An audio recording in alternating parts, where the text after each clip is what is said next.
السلام عليكم ورحمة الله وبركاته. إن الحمد لله نحمده ونستعينه ونستهديه ونستغفره ونعوذ بالله من شرور ومن سيئات أعمالنا فلا مضل له ومن يضلل فلا هادي له. أشهد أن لا إله إلا الله وحده لا شريك له وأشهد أن محمدا عبده ورسوله. اللهم صل وسلم على محمد وعلى آله وصحبه والتابعين بإحسان إلى يوم الدين. أما بعد، رب اشرح لي صدري ويسر لي أمري wahlul 'uqdatam min lisani yafqahu qawli. Saudara-saudara, sahabat-sahabat, mudah-mudahan kita semua pada malam ini dirahmati dan diberkati oleh Allah Subhanahu wa taala.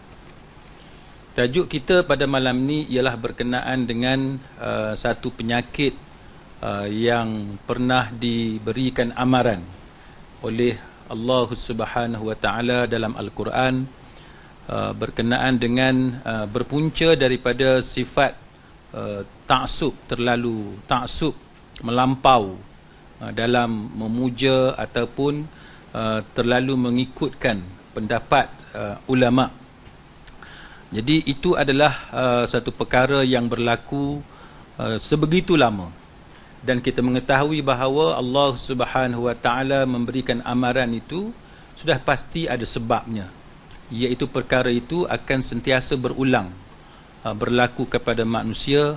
Maka kerana itu adanya larangan-larangan seperti itu. Maka jelas kita lihat bagaimana penyakit yang berlaku kepada umat yang terdahulu ini, itulah yang kita dapat saksikan sehingga ke hari ini, kan, munculnya ajaran-ajaran sesat, walaupun telah keluar pelbagai fatwa dalam negara kita berkenaan dengan ciri-ciri ajaran sesat itu, tetapi mereka ini tidak ada rasa malu dan tidak teragak-agak, kan, untuk memperkenalkan benda yang sama kepada masyarakat. Dan lebih malangnya kita dapati bagaimana mereka ini memang mengulangi kesilapan-kesilapan yang sama. Maka pada malam ni kita akan lihat bagaimana amaran-amaran yang telah diberikan oleh para ulama, kan, pelbagai peringatan sebenarnya, dan peringatan ini sangat penting untuk kita hayati supaya kita tidak mengulangi perkara yang sama. Baik, yang pertamanya kita lihat dalam surah An-Nur ayat 63. Firman Allah Ta'ala, a'udzu billahi minasyaitonir rajim, فَلْيَحْذَرِ الَّذِينَ يُخَالِفُونَ عَنْ أَمْرِهِ أَنْ تُصِيبَهُمْ فِتْنَةٌ أَوْ يُصِيبَهُمْ عَذَابٌ أَلِيمٌ. Allah Ta'ala memberikan satu amaran, iaitu فَلْيَحْذَرِ الَّذِينَ يُخَالِفُونَ عَنْ أَمْرِهِ, iaitu suatu amaran kepada golongan yang menyalahi perintah Allah Subhanahu wa taala. Dua amaran, kan, dua amaran yang Allah Taala sebut dalam surah An-Nur ayat 63 ini. Yang pertamanya iaitu antusibahum fitnah, kan, akan ditimpa fitnah. Dan kita tahu bahawa perkataan fitnah dalam Al-Quran, dia bukan dengan maksud berita dusta yang macam kita orang Melayu selalu faham, kan. Dia bukan dengan maksud, kalau dalam English, bukan dengan maksud defamation, kan, bukan dengan maksud berita bohong, berita palsu, tetapi dia adalah dengan maksud ada beberapa konteks yang tertentu, dan antaranya ialah syirik. Fitnah itu adalah syirik. Amaran daripada Allah, peringatan daripada Allah Ta'ala, orang yang menyalahi perintah dia. Sesiapa yang menyalahi perintah dia, maka amaran pertama daripada Allah ialah tentang syirik. Dan kalau kita lihat, ini antara benda yang berlaku dalam masyarakat kita, kan, ajaran-ajaran sesat bila kita tengok, boleh dikatakan hampir semuanya itu menjuruskan kepada perkara-perkara yang mensyirikkan Allah Subhanahu wa taala. Itu yang pertama. Yang kedua, au yusibahum azabun alim, ataupun ya, amaran yang kedua, benda yang boleh berlaku kepada mereka ialah tentang azab yang pedih yang akan ditimpakan oleh Allah Subhanahu wa taala kepada mereka. Dia alasan biasa golongan macam ni, tuan-tuan sekalian. Dia kata takkan kita daripada golongan agama, mengaji pondok, kan, mengaji agama, duk menghadap tok guru, mengaji hadis, belajar tafsir, kita akan terlibat dengan benda-benda syirik. Ini antara alasan yang biasa kita dengar, kan? Ini antara alasan yang biasa kita dengar. Dan kalau tuan-tuan, sahabat-sahabat sekalian ikuti kuliah saya sebelum ini tentang alasan golongan kuburiyun yang menyembah kubur, itu juga alasan dia, kan? Takkan tok guru kami akan mengajar kami benda yang boleh menyebabkan kami syirik. Dan jawapan yang kita sebut sebelum ini ialah sebagaimana apa yang pernah berlaku antara Umar Khattab dengan Abu Bakar Siddiq, kan? Apabila berlaku gejala riddah selepas kewafatan Nabi sallallahu alaihi wasallam, maka antara arguments, kan, dia punya flow of arguments antara Abu Bakar Siddiq dengan Umar Khattab ialah macam mana kita nak tentang golongan yang mengucap syahadah, orang yang mengucapkan syahadah. Macam mana kita nak tentang golongan yang solat. Maka itu yang dijawab oleh Abu Bakar Siddiq. Dia tidak mahu ada orang yang membezakan di antara kewajipan sembahyang dengan zakat. Maknanya kalau seseorang tu dia buat semua benda lain, haji, umrah, solat dan sebagainya, tapi ada satu dia tak buat, zakat, maka itu antara punca kenapa darah mereka adalah halal. Jadi ini antara perkara yang kita kena ingat dalam agama kita. Satu kesilapan sahaja, kalau kesilapan itu cukup serius, dia boleh menghapuskan semua amalan, kan? Dia boleh membatalkan semua amalan sebab orang itu terkeluar daripada agama. Ini antara benda yang kita kena hati-hati dan yang kita kena explain, kita kena perjelaskan kepada masyarakat tentang haji mereka, umrah mereka, puasa Ramadan, zakat dan sebagainya. Semua tu akan terbatal hanya dengan sebab, contohnya, apabila menerima petua-petua yang boleh menyebabkan syirik. Petua apa dia? 2468 sebagai contoh, kan? Bila ditanya kepada ustaz ni, kan, ustaz mana? Ustaz yang Nabi belah kanan, tok guru hamba belah kiri, kan? Bila ditanya kepada hamba, macam mana nak selesai masalah duduk rumah flat? Duduk rumah flat, motosikal selalu hilang, orang curi. Tuan-tuan boleh tengok dalam YouTube disebarkan, iaitu petua supaya ditulis angka 2468 kepada motosikal itu untuk melindungi motosikal itu daripada dicuri.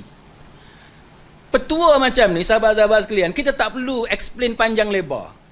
Fatwa dalam negara kita pun dah ada banyak. Apabila ada tangkal, ada azimat, kan? Apa dia? Antaranya ialah menggunakan huruf, angka-angka tertentu, dan percaya huruf tadi, angka tadi boleh mendatangkan manfaat yang tertentu, faedah yang tertentu, ataupun mudarat yang tertentu, maka itu boleh menyebabkan syirik. Jadi benda yang macam ni yang kita nak perjelaskan kepada orang ramai bahawa bahayanya, kan, kita membawa ungkapan-ungkapan macam ni walaupun dia datang daripada tok guru pondok sekalipun. Tapi tok guru pondok ni kita pun tahulah, kadang-kadang dia celup 2-3 minggu pun tok guru pondok juga. Kan? Jadi habis tok guru pondok yang betul-betul tok guru pondok ni pun tercemar nama mereka dengan sebab ada 2-3 orang yang jenis celup ni. Jadi ini antara benda yang kita perlu berikan amaran kepada masyarakat. Baik, kalau sahabat-sahabat lihat kalam Imam Ahmad bin Hanbal, kan, rahimahullahu taala, dia kata dia heran, kan, dia takjub, dia hairan dengan satu kaum yang dia faham sangat, kan, dia alim, dia mengetahui tentang sanad hadis dan juga keabsahan dia, authenticity sesuatu hadis. Kemudian mereka berpegang kepada pendapat Sufyan Ats-Tsauri. Tuan-tuan tengok, Imam Ahmad bin Hanbal, dia kata dia heran dengan kaum yang taksub ni. Kaum yang taksub ni, yang mana dia punya bukan kata jahil, dia kenal tentang hadis. Dia kenal tentang hadis, pasal sanad hadis, pasal authenticity hadis dia tahu. Dan tapi mereka berpegang kepada pendapat Sufyan Ats-Tsauri. Pelik tak? Imam Ahmad bin Hanbal dia sebut nama Sufyan Ats-Tsauri. Padahal Sufyan Ats-Tsauri ni ulama kata apa? Dia adalah Amirul Mukminin dalam bidang hadis. Bukan calang-calang orang, bukan tok guru biasa, bukan tok lebay kampung. Tapi dia ada Amirul Mukminin dalam bidang hadis. Sebab apa Imam Ahmad bin Hanbal sebut nama Sufyan Ats-Tsauri? Baik, kita tengok. Padahal dia kata Allah Ta'ala berfirman dengan ayat yang dekat atas tu, falyahzaril ladzina yukhalifuna an amrih. Surah An-Nur ayat 63 itu. Sedangkan Allah Ta'ala berfirman dengan ayat tersebut. Lalu dia tanya, tahukah kamu apa itu fitnah? Dia kata, antusibahum fitnah. Yang kata fitnah tu apa dia? Maka Imam Ahmad kata fitnah itu adalah syirk. Asyirk, kan asyirku billah, kan mensyirikkan Allah Subhanahu wa taala dengan benda lain. Maka dia kata boleh jadi dia menolak sebahagian daripada sunnah Nabi, maka tumbuh dalam hati dia, bercambah dalam hati dia penyimpangan, dia sesat sehingga akhirnya dia hancur binasa. Imam Ahmad bin Hanbal kata. Dia kata apa? Dia kata boleh jadi bila dia tolak sebahagian sunnah Nabi, maka dalam hati dia tadi akan berlaku kesesatan. Cuba sahabat-sahabat lihat trend, kan, golongan yang kita cerita tadi. Ada orang kata kenapa yang kita nak berlaga sama-sama ustaz? Kenapa kita nak berlaga sama-sama penuntut ilmu? Orang jahil dekat luar tu ramai lagi tak semayang apa semua. Kita kata bahawa kesilapan yang dia bawa kepada masyarakat sekarang ni bukan kesilapan yang berkaitan dengan khilaf mu'tabar. Bukan berkaitan dengan perkara yang ikhtilaf bainal fuqaha yang dia diterima sebagai mu'tabar. Tapi benda yang dibawa kepada masyarakat sekarang ni adalah kesilapan yang fatal. Kesilapan yang boleh menyebabkan masyarakat yang elok-elok dulu ada sekarang ni diajar tentang syirik. Bukan diajar tentang bahaya syirik, diajar untuk jadi syirik, mensyirikkan Allah Ta'ala. Yang ni yang menyebabkan kita terpaksa bersuara. Kan, yang kita terpaksa bagi penegasan kepada orang ramai bahawa benda yang dia bawa ni sangat bahaya. Sangat bahaya. Dan Imam Ahmad bin Hanbal dia tunjuk, dia cerita kepada kita ciri-ciri dia, iaitu menolak sebahagian sunnah Nabi. Tak tolak macam mana? Kan? Dalam keadaan Nabi ajar benda lain, dia ajar kepada masyarakat benda lain. Contoh apa dia? Bila nak tidur, Nabi ajar beberapa sunnah. Okay. Antaranya baca ayat kursi, antaranya baca amanar rasul, 2 qul, baca 1 qul ya ayyuhal kafirun. Nabi kata siapa yang baca qul ya maka dia dijauhkan, dilindungi daripada syirik. Kan, 4 qul, macam banyaklah benda yang diajar oleh Nabi. Bismikallahumma amutu wa ahya. Yang tu benda yang sabit, kan, maksur. Tiba-tiba bila dia ajar kepada orang ramai, dia tak ajar salah satu daripada apa yang sabit di sisi Nabi SAW, dia ajar hak lain. Dan dia ajar tu Bismillah 21, Bismillah 41. 21 kali. Baca Bismillah 21 kali, baca Bismillah 41 kali. Siapa yang baca Bismillah 21 kali ataupun 41 kali, maka dia kata dia akan dilindungi daripada kebinasaan. Maka kita nak tahulah dia ambil dekat mana. Dia ambil dalam Sahih Bukhari ke, dia ambil dalam Sahih Muslim ke, dia ambil daripada apa ni, Sunan Tirmizi ke, Muwatta Imam Malik ke, dia ambil daripada mana? Bila kita cek tengok, oh dia ambil daripada guru kepada Habib Umar. Mana kita tahu dia punya sources. Dia sumber tu dia datang daripada mana. Dan ini yang jadi masalah. Apabila sunnah Nabi tu ada, tapi sunnah Nabi tu ditinggalkan dan diambil yang tok guru dia. Sebab tu kita kata bahawa kalau apa yang diajarkan oleh guru dia menepati apa yang diajarkan oleh Nabi SAW, yang tu yang kita kata bila Nabi ke kanan, tok guru ke kanan. Tapi bila dia kata Nabi ke kanan, tok guru ke kiri, maka bila benda yang dia ajar itu menunjukkan bahawa benda yang dia cakap tu memang bermaksud menyelisihi apa yang diajarkan oleh Nabi SAW. Tambah pula dia ajar apa? dia ajar bismillah tu 786. Sahabat-sahabat buka fatwa, tak payah pergi jauh, tak payah buka fatwa Lajnah Daimah lil Buhuth Ilmiah wal Ifta Saudi, tak payah buka fatwa Azhar, tak payah kan, Jordan pun tak payah, buka yang Malaysia dulu. Sesiapa yang mempercayai 786 dikaitkan dengan Bismillahirrahmanirrahim, maka itu adalah ajaran sesat. Itu fatwa Malaysia. Jadi sebab tu kita kata bahawa golongan yang bawa petua-petua, fatwa-fatwa pelik yang macam ni, dia sebenarnya memang dia mengajar kepada masyarakat untuk menyelisihi Nabi sallallahu alaihi wasallam. Jadi ini satu benda yang sangat bahaya yang dipopularkan oleh golongan macam ni. Baik. Kalau kita lihat kepada perkataan Imam Ahmad bin Hanbal ni, sahabat-sahabat sekalian, sebab apa disebut nama Sufyan Ats-Tsauri? Sedangkan Sufyan Ats-Tsauri ni satu orang ulama hadis kan, yang mana ayah dia ni adalah kawan kepada sahabat kepada Asy-Sya'bi. Ni golongan tokoh kibar tabi'in. Kan kibar tabi'in. Dahlah kibar tabi'in.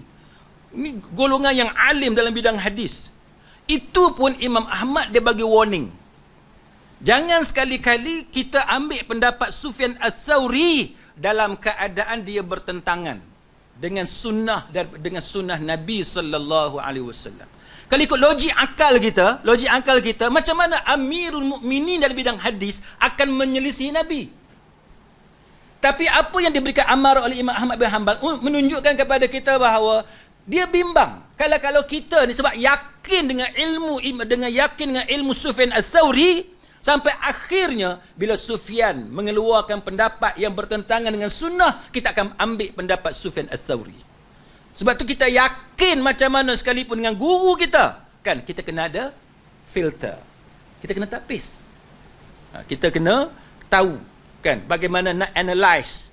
Kita kena proses maklumat yang kita dapat daripada guru kita. Jadi cuba bayangkan kalau zaman kita hari ni dengan guru kita yang pergi jumpa mana-mana sembang jam Rolex, guru kita pergi jumpa mana-mana duk sembang pasal kereta mewah, kan. Sedangkan Sufyan Ats-Tsauri dia tak ada sifat macam tu. Guru-guru tarikat sebahagiannya, kan, bercakap pasal perempuan, kan, pasal benda-benda yang bertentangan dengan agama. Maka ini yang kita kata bahawa pandangan Imam Ahmad bin Hanbal itu dalam bentuk amaran itu menunjukkan kepada kita dia tahu sangat tentang bagaimana manusia ni bila dia melampau dengan guru dia, akhirnya dengan sunnah Nabi pun dia sanggup tinggal. Dia akan mengutamakan guru dia. Baik. Kemudian yang kedua, surah Al-Baqarah ayat 166. إذ تبرأ الذين اتبعوا من الذين اتبعوا ورأوا العذاب وتقطعت بهم الأسباب. Iaitu golongan yang mana tabarra alladzina tubi'u min alladzina taba'u, iaitu orang-orang yang diikuti. Dia pemimpin, dia tokoh, dia duduk kat depan, kan, orang ikut dia. Tapi dia ni tabarra'a, kan, dia berlepas diri. Dia tak mau bertanggungjawab, kan? Dia tak mau bertanggungjawab. Dan mereka ni melihat, kan, azab, wara'ul azab. Mereka ni melihat azab, kan? Dan pada ketika itu segala hubungan antara mereka terputus sama sekali. Dia benda yang Allah Ta'ala cerita dalam surah Baqarah ayat 166 ni, benda ni atas dunia pun dia berlaku. Atas dunia dia dah berlaku. Contoh tuan-tuan sekalian, kan, kalau macam kes pembunuhan Datuk Susilawati tu, kan, berapa orang kena tangkap, nanti prosecution akan pergi berjumpa dengan semua yang terlibat tadi, dia akan offer, ada bargain. Siapa sanggup jadi saksi kepada prosecution, mana jadi saksi ketika pendakwaan terhadap baki kawan-kawan dia orang tu, maka dia akan reduce charge daripada section 302 kanun keseksaan kepada section lain lah, 304 apa semua, kan, melupuskan bukti, barang bukti dan sebagainya. Maka penjara tak lama lah, penjara mungkin 4 tahun, 5 tahun, 7 tahun tengok kepada charges kan. Jadi orang macam ni dia akan tengok, kalau aku pertahankan kawan aku akan kena charge 302. Charge 302, kalau found guilty kan, kalau convicted gantung sampai mati, mandatory, memang tidak ada pilihan. Maka banyak kes yang melibatkan hukuman gantung sampai mati ni, akhirnya saksi tadi dia berpaling tadah daripada kawan dia tadi, dan dia jadi saksi terhadap against kan kawan dia, sebab dia nak lepaskan diri dia. Itu benda atas dunia. Belum lagi kita masuk akhirat, nampak azab Allah Ta'ala, belum lagi yang tu. Belum lagi nampak azab kubur, belum lagi azab di padang mahsyar, belum lagi nampak azab neraka, wal'iyazubillah min zalik. Baru benda atas dunia. Maka Allah Ta'ala cerita bagaimana di hari akhirat nanti manusia ni mereka melihat azab Allah kan, dan hubungan dia terputus. Masing-masing tak mau bertanggungjawab kan. Siapa yang ikut aku tak mau bertanggungjawab, sebab masing-masing ketakutan melihat azab daripada Allah Subhanahu wa Ta'ala. Sebab tu kita kena ingat yang kita duk berjuang selama ni, kita nak sampaikan kepada masyarakat, sebab kita tak mau kan, bila di hari akhirat nanti maka berlaku sebagaimana yang surah Baqarah ayat 166 sebut kepada kita ni. Baik. Maka apa diulas oleh Syekh Muhammad Sultan Al-Ma'sumi, dia kata apa? Dia kata ayat ni dia diibaratkan macam petir halilintar kan, yang sangat keras, yang sangat dahsyat kepada orang yang taklid buta kan. Sebab sikap mereka yang taksub, yang membuta tuli terhadap ucapan tok guru mereka, tokoh mereka, sama ada dalam masalah apa sekalipun, tapi terutamanya dalam masalah agama kan. Dalam masalah agama khususnya, sama ada mereka itu masih hidup ataupun sudah mati. Tok guru, sama ada tok guru dia masih hidup ataupun tok guru dia sudah meninggal dunia. Dan mereka bertaklid dalam masalah akidah dan ibadah, taklid dalam masalah halal dan haram. Dia kata apa? Kerana Maksumi kata, kerana semua benda ni, isu ini, dia mesti, dia punya primary sources dia mesti daripada Allah dan Rasul. Itu primary source dia, mesti Allah dan Rasul, dan bukan diambil dari pendapat manusia, pemikiran seseorang, lebih lagi daripada tokoh yang menyesatkan, tokoh penyesat agama. Dia bagi warning dah berkenaan dengan apa yang Allah Ta'ala bagi amaran kepada manusia. Jadi kalau kita tengok sekarang, bila kita nak buat sesuatu, kita nak kena tengok sources. Sebab tu bagi sesiapa yang belajar pengajian agama, dia tahu kan, bila sebut masadirus syariah, sumber syariat, dia ada dua kan, primary sources dengan secondary sources kan. Primary sources Al-Quran dan hadis. Secondary sources itulah yang ulama-ulama semua, ijma', qiyas, istishab, istihsan, masalah mursalah dan sebagainya. Jadi kenapa ulama dia bahagikan primary dengan secondary? Sebabnya ialah bila sebut secondary di bawah.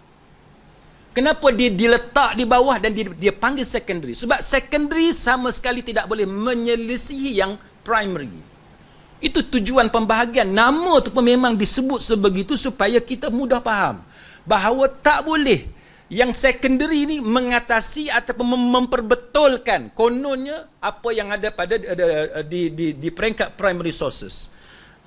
Tiba-tiba hari ni kita taksub kepada secondary sources, sehingga kan segala apa yang ada dekat primary sources itu bergantung kepada apa yang datang daripada secondary sources. Yang ni sangat-sangat salah.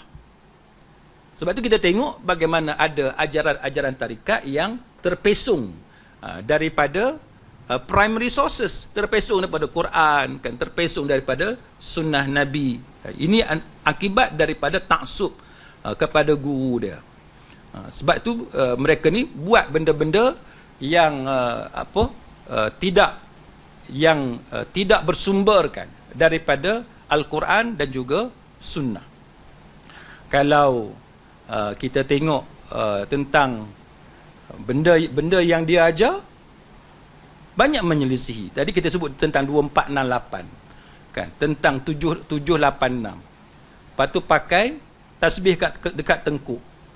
Semua tu benda-benda yang dibuat yang tidak ada contoh daripada manusia yang terbaik, iaitu Rasulullah sallallahu alaihi wasallam. Sahabat pun tak ada, tabi'in pun tak ada, tabi'in pun tak ada. Hatta yang kita duk kata kita ni bermazhab, mazhab tasawuf kita, Hujjatul Islam Al-Imam Al-Ghazali rahimahullahu taala, Imam Ghazali pun tak ada, tak buat benda macam tu. Kita duk kata kita mengikut mazhab Syafi'i, kan, Imam Syafi'i pun tak buat. Murid dia Buwaiti, kan, apa ni, Al-Muzani, dan sebagainya, Imam Nawawi, Ibnu Hajar dan sebagainya. Sampai sekarang kita tengok banyak ulama-ulama sekarang pun tak ada buat, tapi mereka membawa amalan seperti ini dengan mendakwa bahawa guru mereka melihat malaikat bertasbih yang paling rapat dekat dengan Allah Subhanahu wa taala, dan malaikat itu memakai biji-biji tasbih. Sedangkan Nabi yang paling kerap berjumpa dengan malaikat pun Nabi tak nampak, dan tidak ada riwayat yang sampai kepada kita bahawa Nabi memberitahu bahawa malaikat memakai biji tasbih. Dan banyak ulama dah bagi amaran memakai biji tasbih di tengkuk menyerupai agama lain, dan dia membawa kepada riak. Jadi kita tidak boleh mengamalkan perkara-perkara seperti itu. Kemudian Imam Ibn Qayyim Al-Jauziyah rahimahullahu ta'ala dalam I'lamu Muwaqqi'in, dia ulas tentang ayat surah Al-Hujurat ayat yang kedua. Ya ayyuhalladzina amanu la tarfa'u aswatakum fawqa sawtin nabi wa la tajharu lahu bil qawli kahjir ba'dikum li ba'd an tahbata a'malukum wa antum la tash'urun. Imam Ibn Qayyim dalam I'lam Muwaqqi'in dia kata apa? Dia kata, wahai orang-orang beriman, ni firman Allah, dia ulas tentang ayat ni. Wahai orang-orang yang beriman, la tarfa'u aswatakum, jangan kamu angkat suara kamu, tinggikan suara kamu melebihi sautin nabi, lebih daripada suara nabi. Ini adalah teguran, larangan Allah Ta'ala, kan, kepada orang Islam yang hidup pada zaman Nabi, jangan tinggikan suara lebih daripada suara Nabi. Maka apa kata Imam Ibn Qayyim? Imam Ibn Qayyim kata dalam I'lam Muwaqqi'in, dia kata apa? Dia kata bila mengeraskan, meninggikan suara lebih daripada suara Nabi, boleh menyebabkan antahbata a'malukum, menggugurkan amalan. Maka dia kata, cuba bayangkan bagaimana dengan orang yang mendahulukan dan mengkedepankan pendapat ataupun akal ataupun perasaan ataupun politik ataupun ilmu pengetahuan lebih daripada apa yang diajarkan oleh Rasul. Maka bukankah ini lebih lagi menjadi faktor yang menggugurkan pahala amalan seseorang tu? Jadi kalau kita ada pendapat lain dan pendapat tu bertentangan dengan apa yang dibawa oleh Nabi sallallahu alaihi wasallam, maka Imam Ibn Qayyim dia ambil ayat ni, surah Al-Hujurat ayat yang kedua. Ayat surah Al-Hujurat ayat yang kedua ni dia cerita pasal suara je, tinggikan suara lebih daripada Nabi. Itu pun Allah Taala kata antahbata a'malukum, membatalkan, kan, amalan kamu. Maka Imam Ibn Qayyim kata, kalau meninggikan suara pun boleh membatalkan amalan, maka macam mana orang yang dia pergi ambil hak lain dalam keadaan hak Nabi ada? Sebab tu kita nak kenal orang macam ni, kita tengok setiap kali Nabi ajar sesuatu, dia orang ajar tak benda yang Nabi ajar? Contoh, bila kita naik kenderaan, naik motosikal, naik flight, cruise, apa semua, kan, kita diajar subhanallazi sakhkhara lana hadza wa ma kunna lahu muqrinin wa inna ila rabbina lamunqalibun. Dia pergi ajar apa? Doa lipat bumi. Lipat bumi. Kita ni bukanlah jahil sangat, walaupun kita tak ada ilmu pun, tapi kita duk ingat kalau naik kenderaan yang kita duk mengaji selama ni dengan ustaz-ustaz di masjid di surau, Doa dia, subhanallazi sakhkhara lana hadza wa ma kunna lahu mukrinin. Tapi sebab apa ustaz-ustaz yang 2-3 orang ni dalam kuliah dia tak sebut yang tu? Pasal apa dia benci sangat untuk sebut, atau kenapa dia langsung tak bagi peluang sebelum nak cerita pasal lipat bumi ke lipat bulan ke apa ke, sebut dulu yang Nabi ajar. Itu pun dia tak sebut. Tuan-tuan tak percaya, kalau tuan-tuan rajin cuba tengok YouTube kuliah-kuliah dia orang ni. Kalaulah di peringkat awal dia cerita dulu sunnah nabinya macam ni, dalam Qurannya macam ni, hadis ni, dia ikut ranking tu. Kan? Lepas tu dia cerita yang ulama muktabar dalam Al-Azkar Imam Nawawi. Lepas tu baru dia pergi dekat ulama-ulama yang kemudian. Barulah datang lipat bumi ke apa, tu tahanlah juga. Tahanlah juga. Tapi ni tak. Hak ayat Quran, subhanallazi sakhkhara lana hadza, semua ni yang Nabi ajar semua ni, hak tu tak disebut. Tiba-tiba dia terus pergi kepada hak benar mengarut. Yang ni benda yang memuskilkan kita. Kan? Sebenarnya mereka nak bawa murid mereka ni ke arah mana sebenarnya? Kita ni, sahabat-sahabat sekalian, Allah Ta'ala jadikan kita manusia. Dan Allah Ta'ala bagikan kita panca indera. Panca indera kita terhad. Saya tak boleh tahu apa yang ada dalam hati sahabat. Saya tak boleh tahu. Sahabat juga tak tahu. Niat saya datang Baitul Salam ni pasal apa? Nak jadi SB ke, cari maklumat. Tengok siapa yang datang ke. Sahabat pun tak tahu niat saya apa. Kan? Cuma kita diajar oleh Nabi, nahnu qaumun nahkum bizawahir wallahu yatawalla bisarair. Kita hukum orang ni berdasarkan kepada fakta zahir. Yang terselindung, yang tersembunyi, yang tersirat, itu urusan dia dengan Allah. Jadi fakta zahirnya apa? Fakta zahirnya ialah setiap kali ada benda yang Allah ajar, setiap kali ada benda yang Nabi ajar, tapi dia tak sebut. Dan dia sebut yang lain daripada apa yang Allah dan Rasul ajar. Maka ini kita hukum orang ini mempunyai niat yang tidak baik kepada Allah dan Rasul. Soal hati dia sebenar, itu urusan dia dengan Allah. Sebab benda ni very simple. Kita tak boleh kata dia mungkin tak perasan. Kalau 1-2 mungkinlah kata tak perasan, ada doa. Tapi ada dah ustaz, dia tak tahu doa subhanallazi sakhkhara lana hadza. Mustahil. Kan? Kalau 1-2 kes mungkinlah kita kata dia tak perasan. Tapi bila kita tengok dia punya pattern tu kita nampak setiap kali ada yang Allah dan Rasul ajar, yang tu dia tak sebut, dia sebut yang guru dia, dan benda yang guru dia ajar dekat dia tidak ada dalam Quran dan hadis, yang ni kita boleh syak bahawa dia mempunyai niat yang tidak baik untuk mengalih fokus orang Islam daripada Quran dan hadis kepada apa yang dibawa oleh guru dia. Yang ni yang kita panggil taksub ataupun fanatik kepada guru. Sebab tu yang awal tadi kita sebut, bagaimana Imam Ahmad bin Hanbal disebut nama Sufyan Ats-Tsauri. Walaupun Sufyan Ats-Tsauri itu Amirul Mukminin dalam bidang hadis sekalipun. Supaya kita ni tahu yang guru kita jauh lebih lekeh berbanding dengan Sufyan Ats-Tsauri. Jadi kalau Sufyan Ats-Tsauri pun kita kena hati-hati, maka cuba bayang. Baik, kemudian hadis Hasan, hadis Ad-Darimi dalam Musnad Imam Ahmad, juga dalam Mishkah oleh Syekh Muhammad Nasiruddin Al-Albani rahimahullahu taala. Hadis ni Nabi kata, qala Nabi kata, والذي نفس محمد بيده لو بدا لكم موسى ثم اتبعتموه. Nabi kata, demi zat yang jiwaku ni berada di tangannya. Nabi kata apa? Kalaulah seandainya Nabi Musa alaihissalam duduk hadir di tengah-tengah kamu semua, kan, kamu ikut dia, kan, kamu ikut dia, tsummattaba'tumuh, kamu ikut Nabi Musa alaihissalam, wa taraktumunani, tapi dan kamu tinggal aku, Nabi Musa, kamu ikut Nabi Musa dan kamu tinggal aku, maka Nabi kata apa? La dhalaltum an sawa'is sabil. Nabi kata, sungguh kamu dah sesat daripada jalan yang lurus.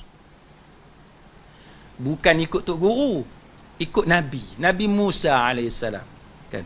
Dan Nabi kata apa? Sekiranya Musa alaihissalam hidup dan berkesempatan dengan kenabianku, dia pasti mengikuti aku. Dia pasti mengikuti aku. Dia sama macam cerita Nabi Isa alaihissalam. Di akhir zaman dia turun, kan, dia tak akan bawa syariat baru, dia akan kita kata melaksanakan syariat Nabi kita Muhammad sallallahu alaihi wasallam. Jadi maksud dia apa? Bila kita tinggal sunnah Nabi, kita pergi ikut Nabi Musa alaihissalam. Bukan ikut orang lain, ikut Nabi. Cuma Nabi Musa. Itu pun Nabi kata sesat. Kita nak kata tok guru kita. Siapa tok guru kita berbanding dengan Nabi Musa alaihissalam? Nabi Musa alaihissalam, dia punya ketokohan dia, kewibawaan dia, kemuliaan dia di sisi Allah Ta'ala, sehingga kan Musa alaihissalam adalah nama Nabi yang paling kerap diceritakan. Kisah dia dalam Al-Quranul Karim. Dalam Quran, cari nama Nabi mana yang paling kerap disebut oleh Allah Ta'ala. Nabi Musa alaihissalam. Maknanya bukan seorang yang sesat. Dia bukan seorang yang sesat. Tapi itu pun Nabi kata, kalau orang tu dia tinggalkan Nabi kita Muhammad sallallahu alaihi wasallam sebab pergi ikut Nabi Musa alaihissalam, dia sesat. Dia sesat. Sebab tu kita kata, bila mengajar orang, setiap kali petua itu kita tinggalkan apa yang diajar oleh Nabi, kita ada petua kita sendiri. Walaupun petua kita bismillah. Walaupun petua kita bismillah. Maka dalam hadis ni, walaupun Nabi Musa alaihissalam, maka itu juga hukum dia sesat. Jadi kita orang Islam ni kita tak boleh. Kan? Bila ada benda yang Nabi ajar, hak lain kita kena kemudiankan. Kita kena utamakan yang Nabi ajar. Itu yang kita sebut sebenar-benar umat Muhammad sallallahu alaihi wasallam. Kemudian satu lagi dalam yang disebut dalam Al-Faqih wal Mutafaqih, qala Ibnu Abbas, yushiku an tanzila alaikum hijarah minas sama. Ibnu Abbas kata, hampir sahaja kamu dihujani oleh batu dari langit. Minas sama ni cerita macam cerita Abrahah, kan, cerita macam Abrahah, batu dari burung. Yang ni Ibn Abbas kata, hampir saja kamu dilontarkan dengan batu dari langit. Menggambarkan apa dia? Menggambarkan tahap kecelakaan tu. Menggambarkan tentang besarnya kesalahan tu. Apa dia? Dia kata, aku kata, qala Rasulullah. Aku kata, Nabi bersabda, Nabi kata gini-gini. Dia kata. Tapi dia kata, wa taqulun qala Abu Bakar wa Umar. Tapi kamu pula kata ni Abu Bakar kata, Umar kata. Tak boleh. Sahabat-sahabat sekalian, cuba kita bayang benda yang disebut oleh Ibnu Abbas. Dia tak sebut tok guru biasa, dia tak sebut ustaz biasa, dia tak sebut pak lebay apa, tak ada. Dia sebut Umar, sebut Abu Bakar. Abu Bakar ni siapa? Abu Bakar ni iman dia tak ada siapa dalam dunia ni, kan, sahabat Nabi ke tabi'in ke zaman kita ke yang boleh menandingi iman Abu Bakar Siddiq. Tak ada. Tapi tu pun tak boleh. Adab kita dengan Nabi. Adab kita dengan Nabi. Kita kena tahu ethics. Etika kita. Kita tak boleh, oh sedap je kata Nabi ke kanan, Tok Guru ke kiri. Adab kita mana? Kalau kita tengok di sini, Ibnu Abbas kata, walaupun sebut nama Abu Bakar sekalipun, nama Abu Bakar tak boleh sebut nama Abu Bakar, walaupun Abu Bakar itu adalah iman dia tu, kalau bandingkan kita semua ni tuan-tuan, tak boleh lawan Abu Bakar Siddiq. Tapi bila kita melebihkan orang lain lebih daripada Nabi kita, maka itu yang Ibn Abbas kata, hampir sahaja kamu dihujani dengan batu dari langit. Umar yang kata, kalau ada Nabi selepas Nabi kita, Umar itu adalah Nabi tersebut pun tak boleh. Jadi kita kena tahulah, kita nak letak kedudukan, kan, Nabi kita tu dekat mana. Jadi ulama ni, sahabat-sahabat sekalian, dia orang bila dia bagi contoh dengan nama-nama orang yang sangat mulia. untuk menunjukkan kepada kita bahawa kalau kita dengan guru kita sekarang ni lagi jauh. Jadi kita tak boleh kan ada sifat taksub sebagaimana yang duk berlaku sekarang. Dia ulama-ulama zaman dulu dia tahu dah, salafus salih, benda-benda ni berlaku sejak zaman dulu. Sejak zaman dulu. Bila taksub dekat guru ni, maka dia sanggup langgar Allah dan Rasul. Benda yang zina tak boleh, akhirnya ada zina. Sebab apa? Sebab murid menyerahkan isteri masing-masing kepada guru dia, kepada syekh dia. Benda yang kita kata tak boleh, maka dia bawa bahawa kita tak boleh memandang dengan ain syariat, kena pandang dengan ain hakikat. Betul macam mana? Ain syariat kata ni zina, dia kata tak boleh. Kena ni ada makam lain, maka kena pandang dengan ain hakikat. Boleh jadi dia adalah wali Allah. Jadi setiap kali orang buat dosa besar, boleh jadi dia wali Allah. Setiap kali dia nampak orang tu buat jenayah yang besar, boleh jadi dia wali Allah. Atas dakwaan kononnya ain, pandangan, perspektif, hakikat. Ini bahaya. Bila berbicara tentang syariat, hakikat, makrifat, kan, dengan cara yang salah, kita boleh tengok fatwa Pulau Pinang pun ada, fatwa Johor pun ada, fatwa Melaka pun ada. Sahabat-sahabat boleh tengok bahawa ini adalah contoh-contoh ciri-ciri yang ada pada ajaran-ajaran sesat. Baik. Kemudian kita tengok apa yang disebut dalam kitab Taisir, kan, Aziz Al-Hamid Syekh Sulaiman bin Abdullah Al-Syekh rahimahullahu ta'ala, dia kata apa? Dia kata jikalau perkataan yang datang daripada Ibnu Abbas ini, yang tadilah kan hampir-hampir batu dilontarkan, menghujani kamu. Dia kata kalau perkataan ni yang datang daripada Ibnu Abbas, kan, kita halakan kepada orang yang menentang sunnah. Orang yang menentang sunnah. Dengan pendapat Abu Bakar dan Umar yang telah diketahui bersama kedudukan mereka berdua. Kan? Macam mana kita tahulah Abu Bakar ni macam mana, Umar ni macam mana. Lalu bagaimana keadaan, apa yang akan dia katakan terhadap orang yang menentang sunnah Nabi dengan tokoh dan imam mazhab yang dianutinya, lalu menjadikan pendapat orang itu sebagai kayu ukur kepada Al-Quran dan Sunnah. Bila kedua-duanya sesuai dengan pendapat tokohnya, maka diterima. Mana kalau hadis tu sesuai dengan pendapat syekh dia, baru dia terima.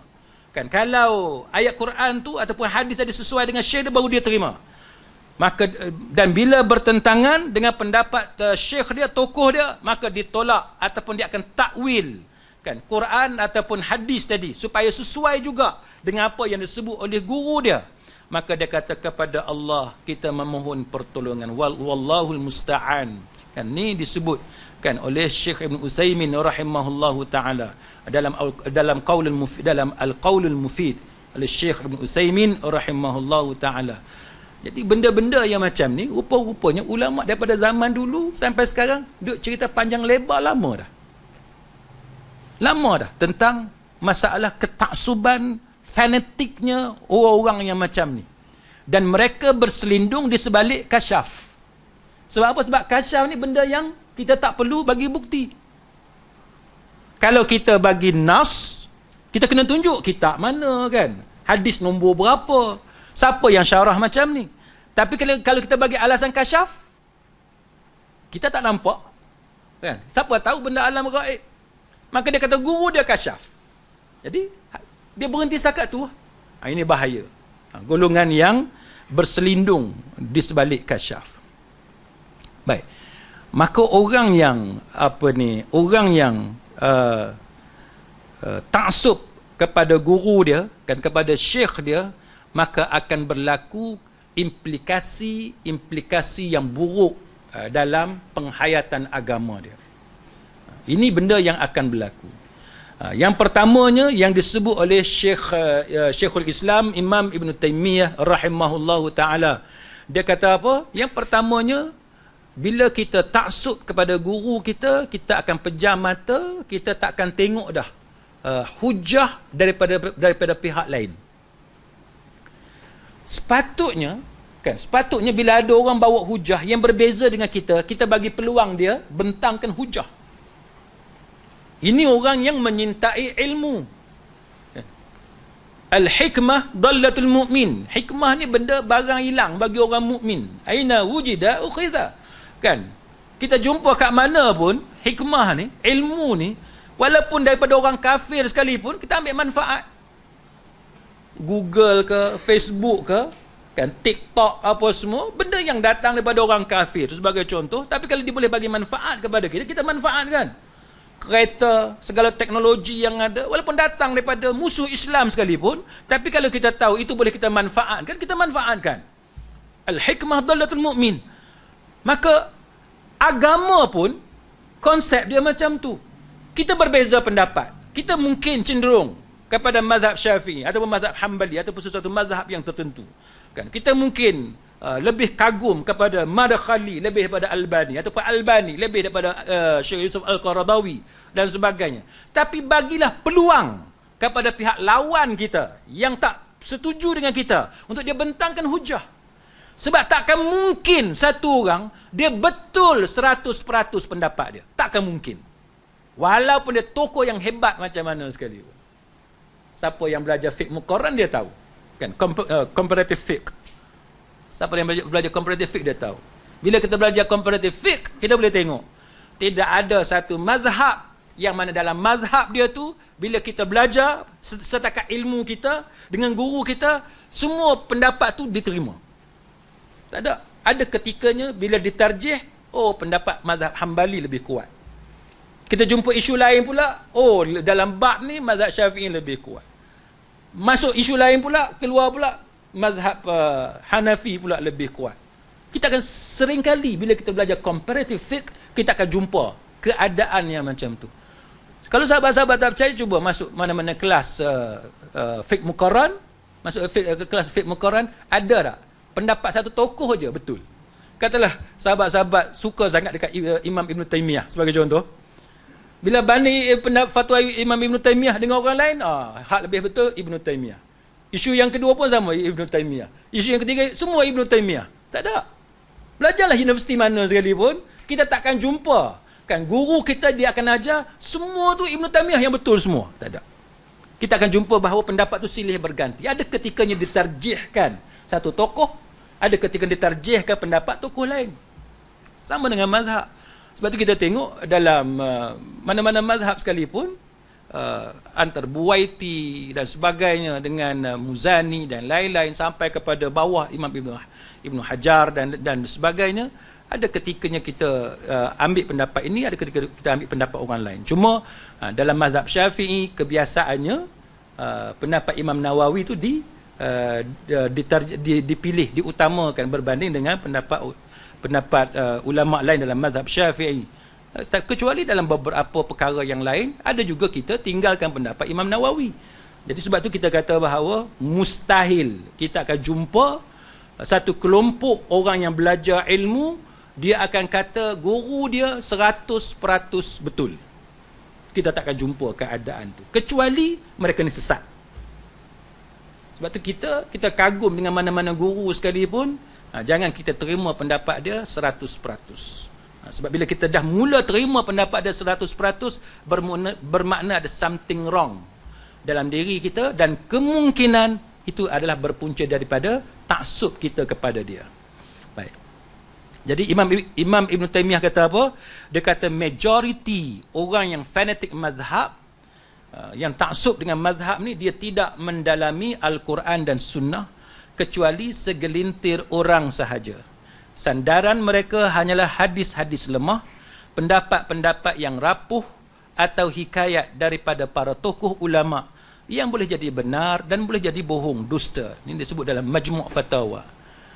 Kalau saya boleh bagi contoh, kan, siapa yang ikut perkembangan antara Dr. Yusuf Al-Qaradawi dengan Syekh Muhammad Nasiruddin Al-Albani. Kalau saya nak kongsi sikit ingatan saya antara ulama moden yang saya mula-mula ikut Syekh Yusuf Qaradawi lah, antara yang awal lah. Bila kita dah celik-celik mata, kita mengaji sekolah apa semua, yang banyak kita saya mulai baca rujuk adalah Dr. Yusuf Al-Qaradawi. Baik. Dan tulisan dia yang mula-mula yang saya ingat adalah Al-Halal wal Haram fil Islam. Itu yang mula-mulalah. Kan? Tapi cuba sahabat-sahabat tengok bagaimana Al-Albani rahimahullahu taala dikritik Dr. Yusuf Al-Qaradawi. Sebab apa? Sebab dalam Al-Halal wal Haram tu ada hadis dhaif. Ada hadis la aslalahu. Jadi Al-Albani dia buat satu tulisan, dia kritik kandungan yang ada dalam Al-Halal wal Haram fil Islam. Macam kita duk belajar kitab Ihya Ulumuddin yang dikarang oleh Hujjatul Islam Al-Imam Al-Ghazali rahimahullahu taala Al-Iraqi, kan? Dia tunjuk satu-satu hak mana maudhu', yang mana la aslalahu, apa semua, kan? Macam itulah lebih kurang. Jadi Al-Albani ni kita tahu dia punya takhassus dia punya specialization dia hadis.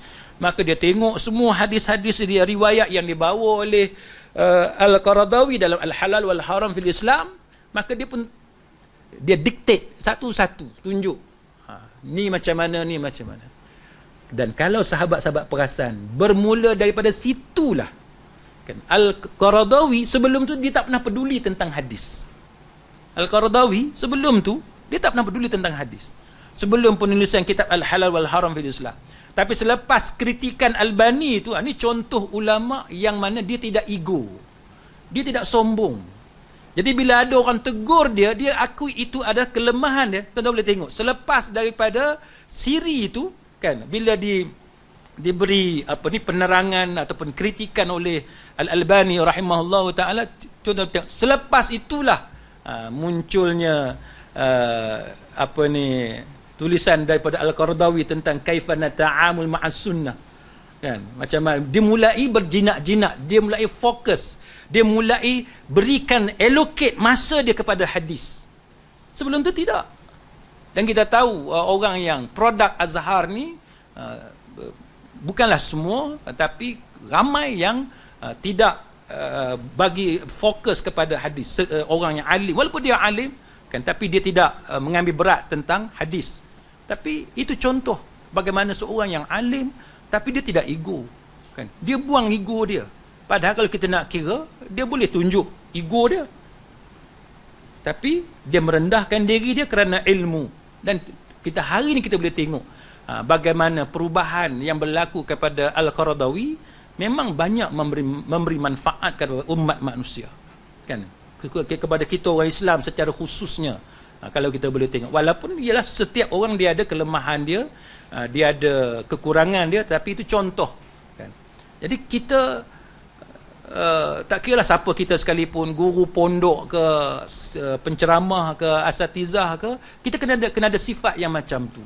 Bila orang tegur kita, jangan anggap itu musuh, kan. Bila orang tegur kita, jangan anggap ini nak memburukkan kita. Tak. Orang buat teguran tu sebab supaya kita fikirkan apakah yang kita buat tu benar-benar salah ataupun tidak. Kan, kalau dia benar-benar salah, kita kena akui kesilapan tu dan kita kena perbetulkan. Dan itu contoh yang ditunjukkan oleh Al-Qaradawi. Dan kita tengok sampai hari ini pun kita tengok bukan semua pun Al-Qaradawi terima pendapat Albani, tak. Tapi dalam perkara yang dia rasa dia perlu terima, dia terima. Dan kita boleh nampak perubahan approach Al-Qaradawi khususnya terhadap hadis. Jadi ini satu contoh perkembangan yang baik sebenarnya. Jadi kita pun macam tu. Bila orang tegur kita ada hadis lemah sebagai contoh, kita kena akui lah itu hadis lemah. Ni dah bagi alasan apa? Takkan Imam Ghazali tak tahu itu hadis lemah? Kita tengok. Dia masih nak pertahankan lagi hadis lemah ataupun hadis maudhu' ataupun hadis yang tak ada asal dan sebagainya, dan bukannya kata nak perbetulkan benda tu. Ini akibat daripada sifat sombong. Sifat sombong. Baik, kemudian saya ambil 1-2 minit lagi sebelum saya bagi peluang sebab kita dah dekat pukul 9. Baik, kemudian yang keduanya ialah kesan buruk apabila kita ini taksub kepada guru, iaitu kita akan tolak, kan, hadis-hadis yang sahih apabila dia bertentangan dengan mazhab. Saya ingat ada satu orang penceramah, dan saya percaya sahabat-sahabat tuan-tuan sekalian ada tengok ceramah apa ustaz tersebut. Dia kata apa? Dia kata nak ikut hadis ke nak ikut mazhab? Dia kata mazhab tu ikut hadis lah. Dia sebenarnya ucapan macam tu bukanlah salah 100%. Tapi kita kena bagi kita kata good explanation, supaya orang yang dengar tu dia faham kan konteks yang bagaimana maksud ikut mazhab tu ikut hadis. Dia sebenarnya tak semua kalau kita ikut mazhab bermakna kita ikut hadis. Kan? Ada ketikanya yang mazhab itu tidak tepat, kan? Sebab tidak mengambil kira hadis-hadis sahih yang ada. Jadi ini antara benda yang kita kena hati-hatilah. Sebab tu kalau kita tengok dalam mazhab, kita ambil satu contoh. Kata ada dalam mazhab Syafi'i, kan dia ada qaul mu'tamad. Kan? Dalam mazhab Syafi'i, kalau Imam Syafi'i itu kita tahu dia ada qaul qadim dengan qaul jadid. Tapi cuba tengok bagaimana approach Imam Nawawi. Adakah semua qaul jadid Imam Syafi'i itu automatik menjadi qaul mu'tamad dalam mazhab? Tak. Adakah bila qaul jadid Imam Syafi'i maka automatik itu tarjih, dipilih menjadi pilihan Imam Nawawi? Tidak juga. Ada beberapa qaul qadim Imam Syafi'i yang diambil, yang dipilih oleh Imam Nawawi dan ditinggalkan qaul jadid Imam Syafi'i. Sebab apa? Sebab bertentangan dengan dalil. Bertentangan dengan dalil yang dipakai oleh Imam Nawawi. Itu menunjukkan apa? Itu menunjukkan bahawa mazhab sekalipun, tapi kalau kita rasa qaul yang dipegang oleh mazhab itu tak sesuai dengan hadis, maka kita tinggalkan mazhab. Jadi tak semua kita, walaupun kita boleh terima bahawa mazhab ni dia dah proses nas, kan? Dia dah proses Quran, hadis, dia dah proses semua dan dia capai ini keputusan kami, kan? Tapi itu tidak bermakna bahawa dia menyebabkan kita wajib terima, kan, keputusan ataupun qaul mu'tamad yang ada dalam sesuatu mazhab. Maka dia terpulang kepada para ulama, kan, untuk membuat penilaian semula, kan, untuk dia dia lihat balik apabila timbul sesuatu perkara dalam sesuatu isu yang berkaitan lah. Maka dalam adalah beberapa perkara lain, contohnya kita mengabaikan dalil yang sahih sebab bertentangan dengan hadis, kemudian masalah permusuhan, dan ini yang berlaku sekarang, kan. Seolah-olah bila teguran yang kita buat itu kita nak bermusuh. Kita bukan nak bermusuh, kita hanya membuat teguran. Ad-dinun nasihah, kan, agama itu nasihat. Jadi kita hanya bagi pandangan kita, teguran kita. Walaupun biasalah bila kita berhujah ni kadang-kadang suara tu tinggi, kan, nampak ketegasan. Takkan nak berhujah tu lenggang apa semua. Dia tak boleh gitu. Bila kita berhujah, maka intonasi tu intonasi orang yang berhujah. Jadi kita bukan niat mencari perbalahan, tetapi ada orang dia merasakan bahawa kita cuba meniup api permusuhan. Jadi sebenarnya kita tidak ada niat seperti itu. Jadi wallahu alam, saya buka peluang. Kalau tuan-tuan, sahabat-sahabat sekalian ada sebarang soalan ataupun ada pandangan lain ataupun ada tambahan lain yang kita boleh kongsi sama-sama pada malam ni, dipersilakan. Fal yatafaddal mashkura. Dipersilakan. Ya. Rambutan yang berkenaan undang-undang dalam syariah di Malaysia, kalau anda kata ada penceramah yang mungkin dia tidak ada tauliah dan sebagainya, dia boleh disabit salah lah di mahkamah yang dijatuhkan hukum.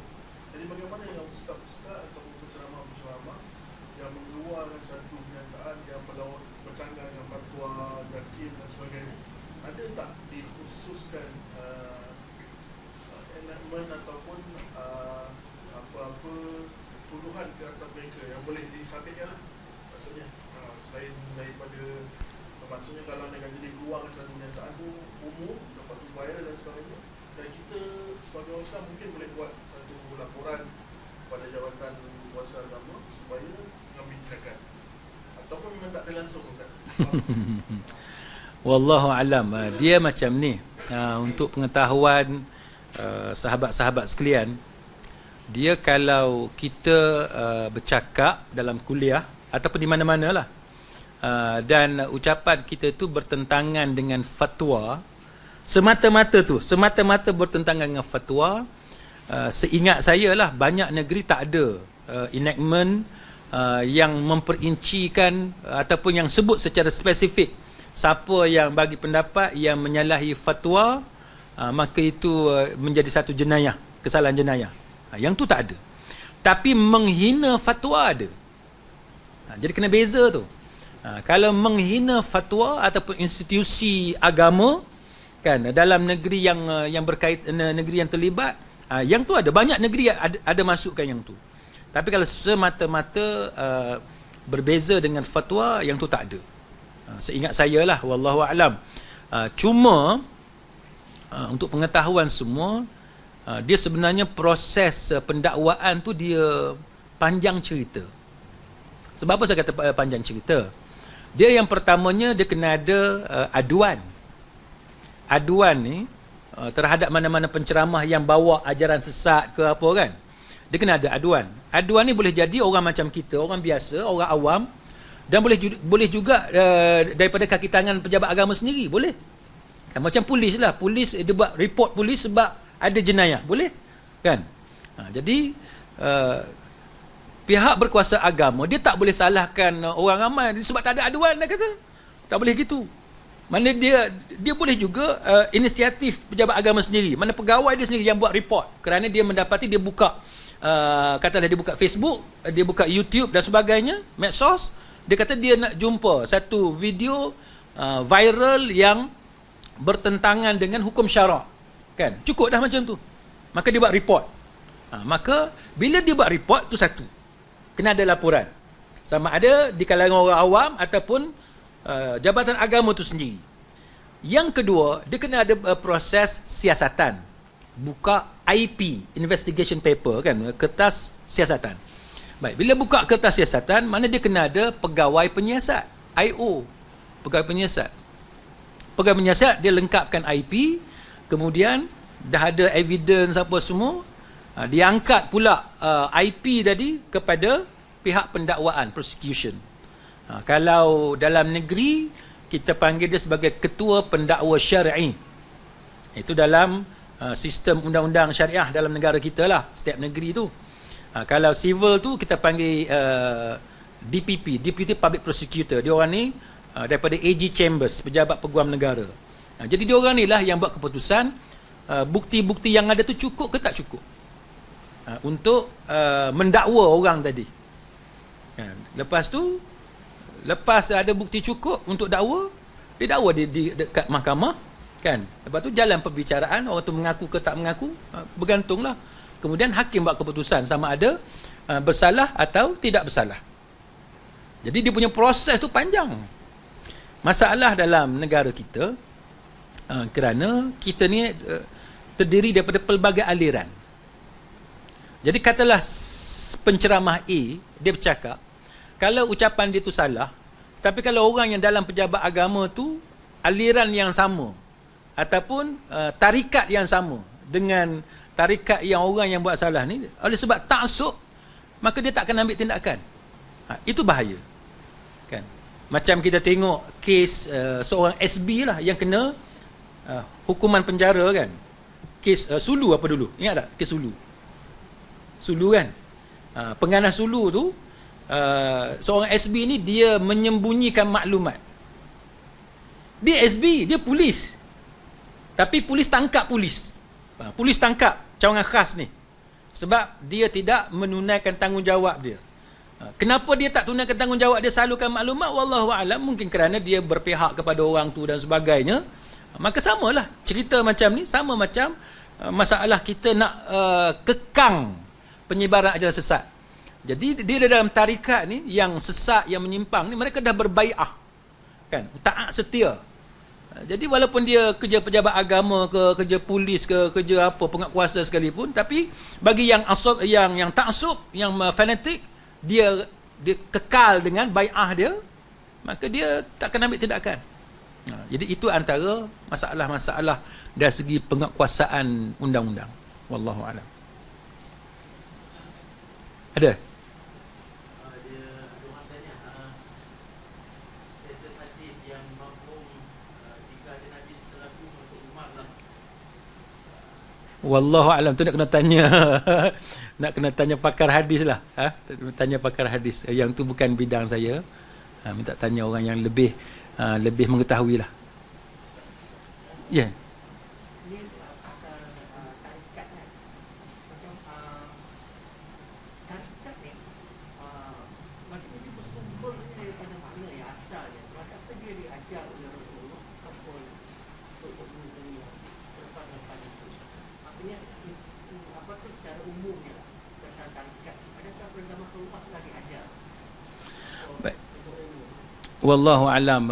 Tarikat ni dia punca daripada mana? Memanglah kalau kita tanya kepada tarikat, mereka mendakwa sanad mereka tu sampai kepada Abu Bakar. Kan? Boleh kata kebanyakan kalau sahabat-sahabat ikuti kuliah-kuliah berkaitan dengan tarikat ataupun tanya kepada orang yang join tarikat, ada sanad tak? So ada yang tak tahu kan, ada yang tak tahu dan biasanya ramai tak tahulah. Tapi bagi yang tahu, biasanya dia akan bagi kepada kita sanad dan sanad tu sampai kepada Abu Bakar. Itu yang kebiasaannya lah. Tetapi sanad ni tak pernah kita kata tested kan. Dia tak tunjuk kita betul-betul sanad tu yang lengkap macam mana untuk kita uji betul ke sebagaimana kita belajar hadis kan. Dalam Sahih Bukhari yang ni sanad yang sahih apa semua, dalam hadis-hadis yang lemah pasal apa, pasal dia punya chain of narration dia kan, rantaian apa perawi dia putus apa semua, dia bukan macam tu. Jadi itu yang menyebabkan masalah isu tarikat tadi, mereka sampai sekarang mereka tak boleh nak buktikan amalan-amalan mereka tu terbukti dia datang daripada Nabi ataupun yang disebut Abu Bakar Siddiq dan sebagainya. Cuma kalau sahabat-sahabat ikuti apa yang cuba dibuat di Negeri Sembilan, apa yang cuba diorang buat tu bagus, cuma kita tak tahu sampai level mana. Tapi maksudnya ialah kalau ada tarikat yang hendak diamalkan di Negeri Sembilan, maka dia ada satu unit ataupun jawatan kuasa lah yang buat penapisan. Dia akan siasat amalan tarikat itu sama ada sesuai ataupun tidak dengan sunnah Nabi. Tapi saya pun tak pasti how strict, seketat mana penapisan tersebut. Tapi cuma kita berpandangan kalau mereka boleh ketatkan, kan, pastikan betul-betul orang yang menganggotai jawatan kuasa itu orang yang pakar dalam bidang hadis kan. Itu yang sebaik-baiknya supaya boleh dicek betul tak amalan tu berpunca atau bersumber daripada Nabi sallallahu alaihi wasallam. Banyak sekali yang menyebut tarikat orang yang ada ilmu tu ada kan, apa yang bila mendengar tu rasa macam tertarik kan, kan. Tapi mungkin tak dikaji sepenuhnya lah kan. Tarikat yang diikut tu betul tak kan. Jadi itulah sebab saya kan rasa macam kenapa terlalu banyak kan tarikat di bidang-bidang apa ni, aliran tarikat ni kan yang berluasa ni kan. Wallahu a'lam. Tapi macam yang kita biasa sebut sebelum inilah, tarikat ni kenapa dalam mazhab Syafi'i kan, kita dah belajar segala amalan yang ada tu, kenapa tarikat ni dia tak sama? Walaupun dia kata dia mazhab Syafi'i, mazhab Imam Ghazali, tapi kenapa tak sama? Jadi itu yang perkara yang dia sampai sekarang dia orang tak boleh nak jawab. Kan? Wallahu a'lam. Tadi kata Syekh, ya, fadal.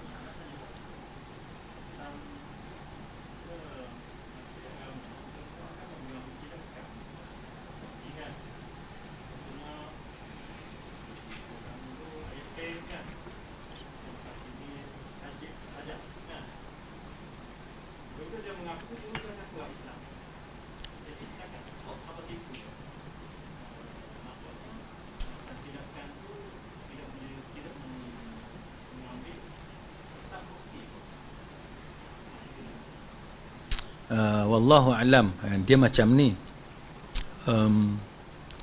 pihak berkuasa agama sebenarnya tidak begitu confident untuk mengambil tindakan terhadap nama-nama yang disebut tadi. Sebabnya ialah pihak berkuasa agama pernah melalui pengalaman-pengalaman hitam ketika mana mereka cuba untuk menguatkuasakan kita kata sesuatu tindakan itu terhadap golongan macam. Sebab berdasarkan maklumat yang kita ada, mereka ni bukan buat saja-saja, dia orang ada orang lain di belakang dia, kan? Dan kita tahu bahawa lately keputusan mahkamah dalam negara kita pun nampaknya tak begitu menyebelahi apa yang kita mahu, kan? Walaupun kita menghormati keputusan mahkamah tersebut. Jadi ini antara pertimbangan-pertimbangan yang perlu diambil kira oleh pihak berkuasa agama negeri-negeri yang ada. Saya ambil contohlah, kalau saya boleh sebut, macam tadi sebut pasal sajad, kan, dan sebagainya. Dulu kita ingat Ayah Pin, kan? Kenapa mereka berani untuk kata saya keluar Islam, kan? Saya murtad, kan? Kenapa? Sebab ada orang lain ajar, didik, bimbing dia orang ni. Dia orang tahu bahawa mahkamah syariah tidak ada bidang kuasa terhadap orang murtad. Once orang tu kita kata dia bukan Islam, walaupun dia asalnya Islam sekalipun, dia Melayu, tapi kalau kita kata dia bukan Islam, dia murtad, dia keluar Islam, automatik mahkamah syariah tidak lagi ada jurisdiction, tidak ada bidang kuasa. Jadi itu antara perkara yang menyebabkan pihak berkuasa agama ni banyak benda yang menghalang, kan? Banyak benda yang menghalang. Sama juga dengan pengalaman dengan Kasim Ahmad, kan? Kasim Ahmad pun sama. Kalau sahabat-sahabat lihat fatwa yang ada berkaitan dengan Kasim Ahmad, kita tengok pun kita tahu fatwa tu sebenarnya dia menuju ke arah mana, tapi dia tak boleh spesifik, kan? Dia tak boleh spesifik. Jadi dia timbul masalah dari segi penguasaan lah. Jadi bila kita negeri lain, kita nak kuasakan di negeri lain, ataupun pegawai kita nak melepasi sempadan negeri lain, maka itu akan mendedahkan kepada tindakan undang-undang. Jadi banyak masalah.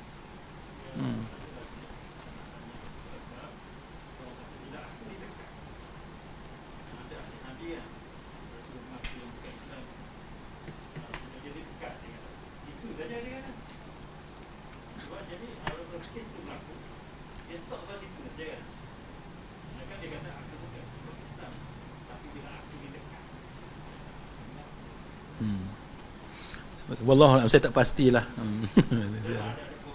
Iyalah. Kadang-kadang orang macam ni setengah tu dia bukan bermula dengan perancangan apa-apa pun. Dia sekadar nak melariskan produk dia, dia punya perniagaan dia, kan. Kita jangan kata ini semua ada konspirasi. Tak semestinya. Ada yang konspirasi, ada yang tindakan sendiri, macam-macam. Kita tengok case by case lah. Wallahualam.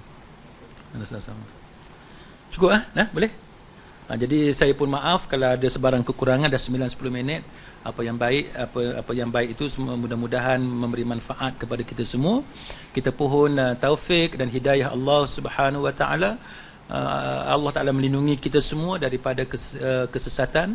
Mudah-mudahan Allah Taala masukkan kita semua di kalangan orang yang memperjuangkan sunnah Nabi sallallahu alaihi wasallam. Wallahu a'lam. Aqulu qawli hadza wa astaghfirullahal azim li wa lakum. Wassalamu alaikum warahmatullahi wabarakatuh.